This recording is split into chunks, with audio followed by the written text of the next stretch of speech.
Hello friends, welcome to my channel YouTube Study for You.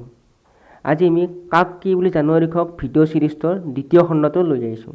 প্ৰথম খণ্ডটো আমি ইতিমধ্যে আপলোড কৰিছোঁ। সেই ভিডিঅ'টোৰ লিংকটো ডেছক্ৰিপশ্যনত দিয়া আছে, তাৰ পৰা আপোনালোকে প্ৰথম খণ্ডটো চাই ল'ব পাৰিব। তেতিয়াহ'লে আৰু বন্ধুসকল পলম নকৰি আমি ভিডিঅ'টো ষ্টাৰ্ট কৰিছোঁ। কাক কি বুলি জানো। অগ্নিকবি বুলি আমি কাক জানো? কমলাকান্ত ভট্টাচাৰ্যক। অভিনয়াচাৰ্য বুলি আমি ব্ৰজনাথ শৰ্মাক জানো। অসম কেশৰী বুলি অম্বিকাগিৰি ৰায়চৌধুৰীক জনা যায়। পাপৰিৰ কবি হৈছে গণেশ চন্দ্ৰ গগৈ। প্ৰতিমাৰ খনিকৰ বুলি আমি কাক জানো? তেখেত হ'ল চন্দ্ৰকুমাৰ আগৰৱালা।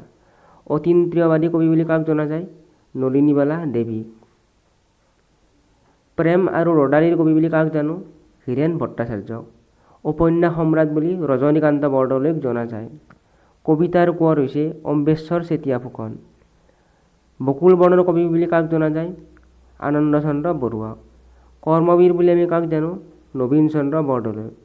বন্ধুসকল এইখিনিতে কৈ থওঁ, এইবিলাক অতি গুৰুত্বপূৰ্ণ আৰু যিকোনো কম্পিটিটিভ এক্সামতে এইবিলাক প্ৰশ্ন আহিব পাৰে। গতিকে আপোনালোকে এইবিলাক লিখি ৰাখিব নাইবা স্ক্ৰীনশ্বট মাৰি ৰাখিব পাৰে। বনকোঁৱৰ বুলি কাক জনা যায়? আনন্দীৰাম দাসক। কলাগুৰু বুলি আমি বিষ্ণুপ্ৰসাদ ৰাভাক জানো। জননায়ক বুলি কাক জনা যায়? দেৱেশ্বৰ শৰ্মাক। বাগ্মীবৰ বুলি কাক জনা যায়? নীলমণি ফুকনক। বীৰবালা বুলি আমি কাক জানো? তেখেত হ'ল কনকলতা বৰুৱা। ত্যাগবীৰ বুলি জনা যায় হেমচন্দ্ৰ বৰুৱাক। ভাঙনি কোঁৱৰ হৈছে আনন্দ চন্দ্ৰ আগৰৱালা।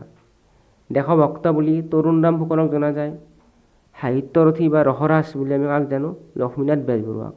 দেশপ্ৰাণ বুলি আমি কাক জানো? লক্ষীধৰ শৰ্মাক। ৰূপকোঁৱৰ বুলি আমি জ্যোতিপ্ৰসাদ আগৰৱালাক জানো। ধনীৰ কবি হৈছে বিনন্দ চন্দ্ৰ বৰুৱা। নটসূৰ্য বুলি কাক জনা যায়? ফণী শৰ্মাক। লুইত কোঁৱৰ হৈছে ৰুদ্ৰ বৰুৱা। নাট্য প্ৰভাকৰ তেখেত হ'ল সত্যপ্ৰসাদ বৰুৱা। লোকনায়ক বুলি অমীয় কুমাৰ দাসক জনা যায়।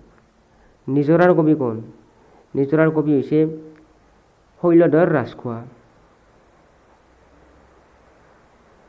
লোকপ্ৰাণ বুলি কাক জনা যায়? তেখেত হ'ল মতিৰাম বৰা। লোকপ্ৰিয় বুলি আমি জানো গোপীনাথ বৰদলৈ। শোণিত কোঁৱৰ কোন? শোণিত কোঁৱৰ হ'ল গজেন বৰুৱা। লোকবন্ধু বুলি কাক জনা যায়? ডাক্তৰ ভূৱনেশ্বৰ বৰুৱাক। সংগীতাচাৰ্য বুলি আমি কাক জানো? লক্ষীৰাম বৰুৱাক। বিহগী কবি বুলি কাক জনা যায়? ৰঘুনাথ চৌধুৰী। শেৱালী কবি বুলি কাক জনা যায়? ৰত্নকান্ত বৰকাকতিক। সাহিত্যৰত্ন বুলি কাক জনা যায়? চন্দ্ৰধৰ বৰুৱাক। গতিকে বন্ধুসকল ভিডিঅ'টো আজিলৈ ইমানেই। যদিও ভিডিঅ'টো চাই ভাল লাগিছে, ভিডিঅ'টো লাইক কৰিব, শ্বেয়াৰ কৰিব আৰু আমাৰ চেনেলটো ছাবস্ক্ৰাইব কৰিব। আৰু যদি আপোনালোকৰ আৰু কিবা বেলেগ দিশত আমি ভিডিঅ' বনাবলগীয়াত যদি আপোনালোকে ক'বলৈ ইচ্ছা কৰে, তেতিয়াহ'লে আপোনালোকে সেইবোৰ কমেণ্ট বক্সত কমেণ্ট কৰি জনাব।